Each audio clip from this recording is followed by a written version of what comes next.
The conference room door slammed shut behind me, and I swear the air thickened with judgment. My palms were slick with sweat, my tie too tight, as the panel of suits stared me down like I just confessed to a crime. I'm Marcus Tate, 28, a black graphic designer from Brooklyn, and I just let slip during my dream job interview that I'm gay. It wasn't intentional. The question came out of nowhere, some casual probe about my weekend plans, and I mentioned grabbing drinks with my boyfriend, Javier. The room went silent, the kind of silence that screams louder than words. The hiring manager, a middle-aged white woman named Karen with a bob so sharp it could cut glass, raised an eyebrow. Her colleague, a guy named Greg who looked like he ironed his personality, scribbled something on his notepad. I could feel my future at Sterling and Holt, the hottest design firm in New York, slipping through my fingers like sand. I spent weeks prepping for this, nights hunched over my portfolio, tweaking every pixel, practicing answers in the mirror until my voice didn't shake. This job was my shot. Big clients, bigger paychecks, a chance to prove I was more than just a kid from Bed-Stuy with a knack for Photoshop. But now, sitting under those fluorescent lights, I felt exposed, like I'd handed them a piece of myself I couldn't take back. Karen cleared her throat. Marcus, let's move on. Tell us about your experience with branding campaigns. Her tone was professional, but there was a chill in it, like she was recalculating my worth. I forced a smile, launched into my rehearsed spiel about my work with a local nonprofit, but my mind was racing. Had I just tanked my chances? Was this going to be another story of almost to add to my collection? The interview wrapped with handshakes that felt like formalities. Greg's grip was limp, Karen's eyes avoided mine, and the third panelist, a quiet woman named Priya, offered a small smile that felt like pity. I left the sleek Manhattan office with my stomach in knots, replaying every word, every glance. By the time I hit the subway, I was spiraling. I texted Javier. Blew it. They know. His reply came instantly. You're enough. Come home. Javier Morales, 30, a social worker with a laugh that could melt glaciers, was waiting for me at our cramped Bushwick apartment. He was chopping onions for dinner, his sleeves rolled up, humming some old salsa tune. The sight of him, his warm brown eyes, the way his curls fell just so grounded me. Tell me everything, he said, pulling me into a hug that smelled like cumin and home. I spilled it all. The interview, the slip-up, the way Karen's face tightened like she'd bitten a lemon.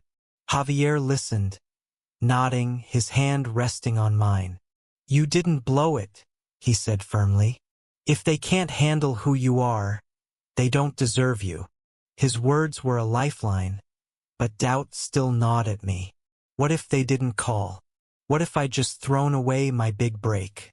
That night, we lay in bed, the city's hum filtering through our window. Javier traced circles on my palm, his voice soft.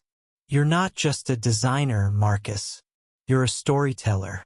Your work, your life, it's all part of the story you're telling. Don't let them edit you out. I wanted to believe him, but the fear lingered, sharp and cold. The next morning, my phone buzzed with an email from Sterling and Holt. My heart stopped. I opened it expecting a polite rejection, but instead, it was an invitation to a second interview.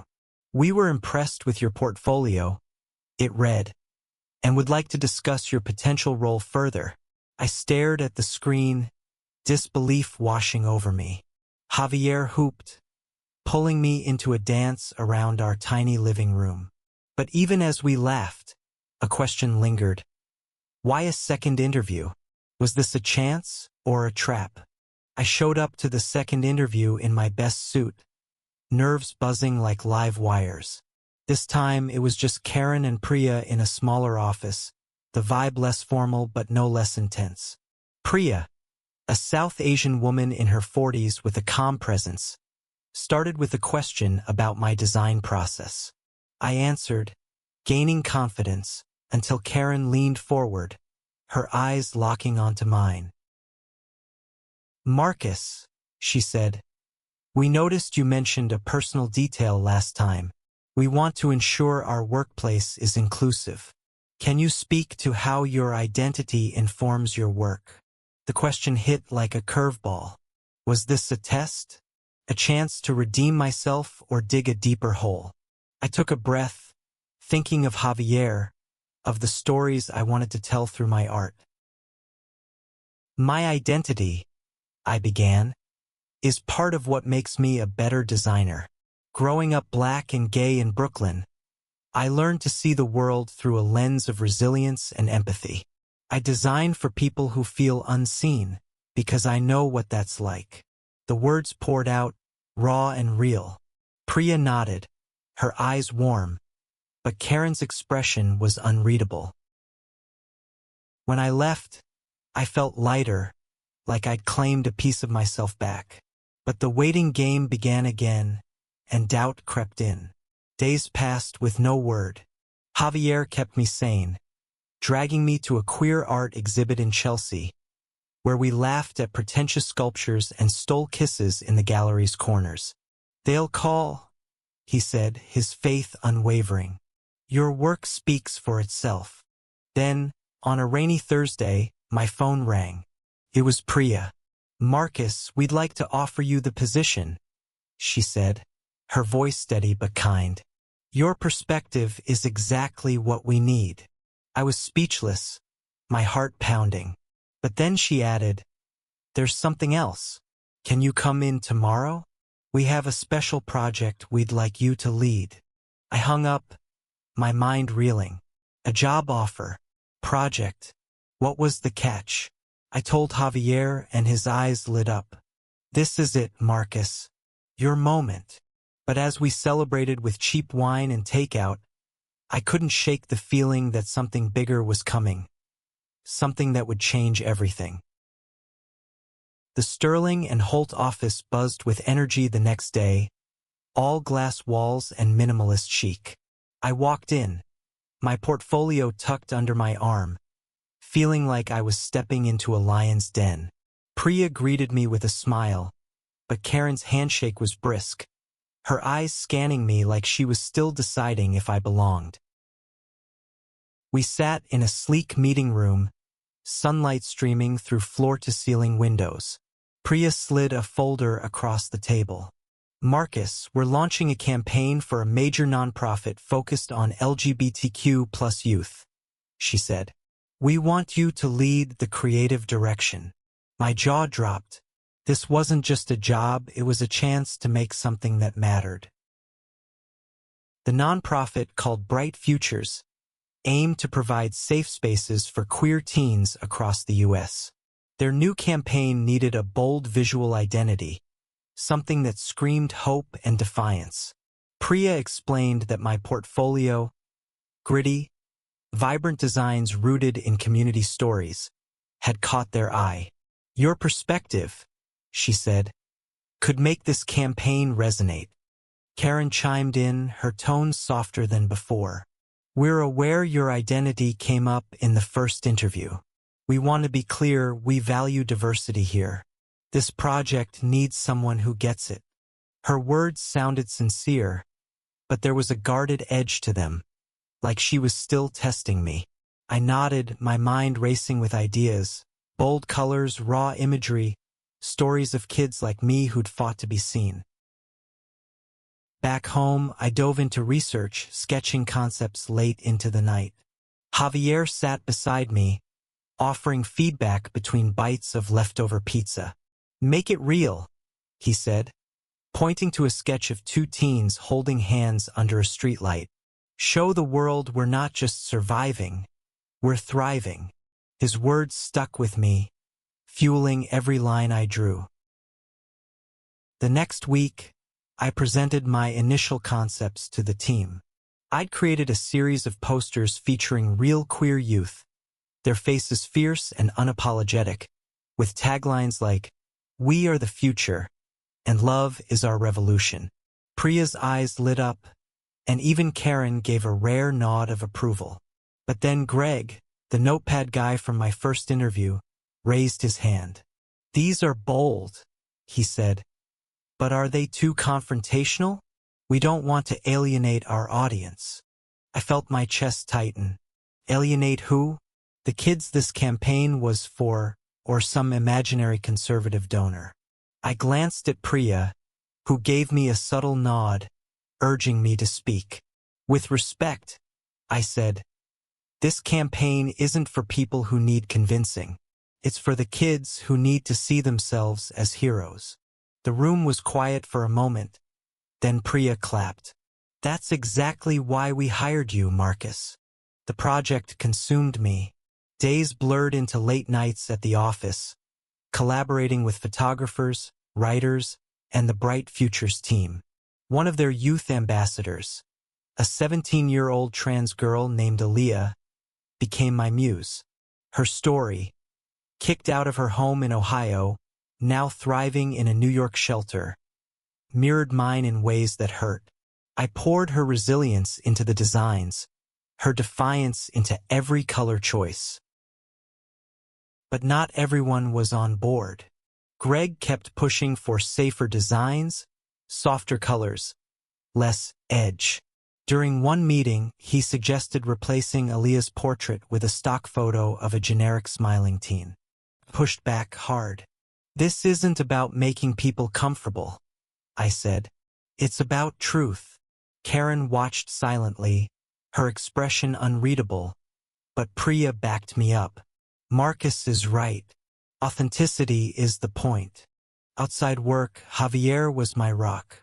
One night, as we walked through Prospect Park, he stopped under a glowing street lamp and pulled me close. "I'm proud of you," he said, his breath warm against my cheek. "You're not just designing, you're fighting." His faith in me was a fire, but the pressure was mounting. What if the campaign flopped? What if I wasn't enough? Then came the email from Bright Futures. They loved the direction but wanted to meet in person to discuss concerns. My stomach dropped. Javier squeezed my hand as I read the message aloud.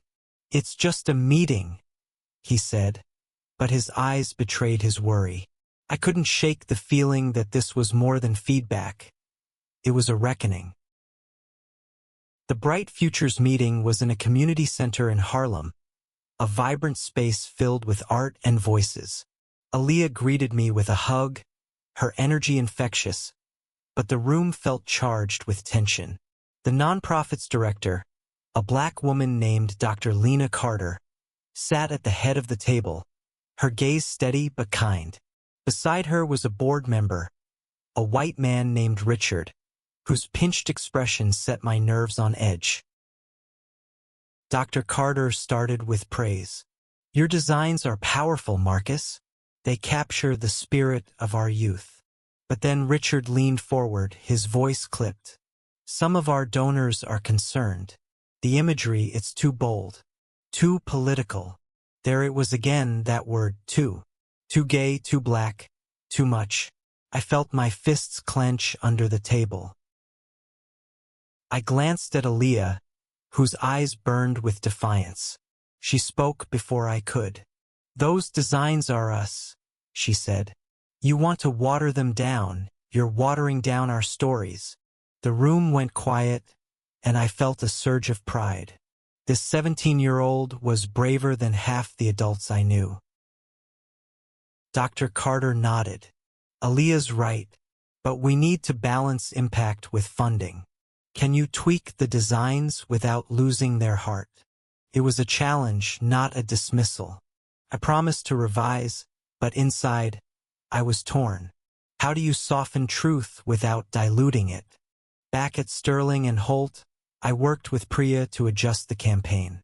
We kept the core imagery, Aaliyah's portrait, the bold taglines, but softened the color palette slightly, making it more accessible without betraying the message. Greg, predictably, loved the changes. Karen remained neutral, but Priya whispered, "You're doing the right thing, Marcus. Keep fighting." The revised designs went back to Bright Futures, and the response was immediate. Approval. The campaign was greenlit for a national launch, with a big reveal event planned in Times Square. I should have been thrilled, but doubt lingered. Had I compromised too much? Javier sensed my mood when I got home. "You're not selling out," he said, pulling me onto the couch. "You're playing the game so you can win it." The night before the launch, I couldn't sleep. Javier and I stayed up, talking about our dreams, his work with foster kids, my hope to start a design collective for queer artists. "We're building something," he said, his voice a quiet promise. "Together." His words carried me through the next day as I stepped into the chaos of Times Square. The reveal event was electric. Giant screens displayed our campaign. Aaliyah's face, fierce and radiant, alongside other queer youth, their stories woven into every pixel. The crowd, hundreds of teens, activists, and allies, cheered as Dr. Carter spoke about hope and resilience. I stood off stage, my heart pounding, Javier's hand in mine. For the first time, I felt like I belonged. But then I saw Karen in the crowd, talking to Richard, the skeptical board member. Their heads were bent close, their expressions serious. My stomach twisted. Was this about the campaign, or something else? Priya noticed my unease and pulled me aside. "Don't worry," she said. "You've done something incredible. Focus on that." The event ended with a standing ovation, and Aaliyah found me, her eyes shining. "You made a scene," she said, hugging me tight. I wanted to savor the moment, but Karen's voice cut through the noise. "Marcus, can we talk?" Her tone was neutral, but my gut told me this wasn't over. Karen led me to a quiet corner of the venue, her expression unreadable. "The campaign's a hit," she said, "but there's been some feedback." My heart sank. She explained that a major donor had pulled funding, citing the campaign's divisive tone. Richard had been the one to deliver the news, pushing for a more neutral approach in future projects. "We need to keep clients happy," Karen said, her voice firm. "Can you handle that?" I felt like I'd been punched. After all the work, the compromises, this? I nodded, but my mind was screaming. Back home, Javier listened as I vented, his calm presence anchoring me. "They're scared," he said. "Your work is too real for them. That's your power." He was right, but the weight of it all, fighting for my place, my voice was crushing. The next day, Priya called me into her office. "I heard about the donor," she said, her eyes sharp. "But I also heard from Dr. Carter. The campaign's getting national attention. Nonprofits in Chicago and LA want to collaborate." She leaned forward. "This is your chance to lead, Marcus. Not just here, but everywhere." Her words lit a spark. I threw myself into the next phase, connecting with queer artists across the country, building a network for the campaign's expansion. Aaliyah joined me, her energy infectious as we brainstormed ways to amplify queer voices. But the office dynamic shifted. Greg's comments grew snippier, Karen's oversight tighter. I overheard whispers, rumors that my agenda was alienating clients. One night, Javier and I attended a fundraiser for Bright Futures. The room was filled with allies, but I felt like an outsider, my suit a size too big for the confidence I was trying to project. Then Aaliyah took the stage, her voice steady as she shared her story. "This campaign saved me," she said, pointing to the posters I'd designed. "It told me I'm enough." The room erupted in applause, and Javier squeezed my hand. "That's you," he whispered. "You did that." But the victory was short-lived. The next morning, Karen called me into a meeting with Greg and a new face, Mr. Ellison, a senior partner. We're thrilled with the campaign's success, Ellison said, his smile too polished. But we need to pivot. Our bigger clients want something less niche. He slid a brief across the table. A generic corporate rebrand. No heart, no soul. We'd like you to take this on, he said. I stared at the brief, my stomach churning. This wasn't why I'd fought for this job. I thought of Aaliyah, of Javier, of the kids who needed to see themselves in my work. I'll do it, I said, my voice steady. But I'm not abandoning bright futures. Ellison's smile faltered, but Priya's eyes gleamed with approval. That night, Javier and I sat on our fire escape, the city sprawling below us. You're at a crossroads, he said, his voice soft but firm. Whatever you choose, I'm with you. His love was my anchor, but the choice was mine. Could I keep fighting within Sterling and Holt, or was it time to forge my own path? The corporate rebrand was soul-crushing. Endless meetings, beige color palettes, and Greg's constant nitpicking drained me. But bright futures kept me alive. Aaliyah and I worked on a new phase of the campaign, focusing on rural queer youth, their stories raw and urgent. Priya supported me quietly, slipping me resources, but the tension at Sterling and Holt was palpable. Karen's oversight felt like surveillance, and Ellison's suggestions were orders in disguise. One afternoon, I overheard Greg in the break room. Marcus is talented, but he's too focused on his causes, he said, the word dripping with disdain. I froze, my coffee cup trembling in my hand. That night, I told Javier, my voice breaking, maybe I don't belong here. He pulled me close, his warmth a shield. You belong wherever you choose to be, he said, but don't let them dim your light. His words echoed as I walked into the office the next day. Priya called me in, her face serious. I'm leaving Sterling and Holt, she said. I'm starting my own firm, focused on social impact. I want you with me. My heart raced. A chance to design with purpose, to tell stories that mattered, but it meant leaving the security of a big firm, the paycheck, the prestige. I spent the weekend wrestling with the decision. Javier and I walked through Central Park, the autumn leaves crunching under our feet. What's your heart telling you? He asked, his eyes searching mine. I thought of Aaliyah, of the kids who saw themselves in my work, of the stories I still wanted to tell. My heart says I'm done compromising, I said. Monday morning, I walked into Karen's office and resigned. Her face was a mask of surprise, but she didn't try to stop me. Greg smirked, but Priya hugged me, whispering, "You're going to change the world." I left Sterling and Holt with my head high, my portfolio under my arm, and Javier's love in my heart. Priya's firm, Horizon Studio, became my home.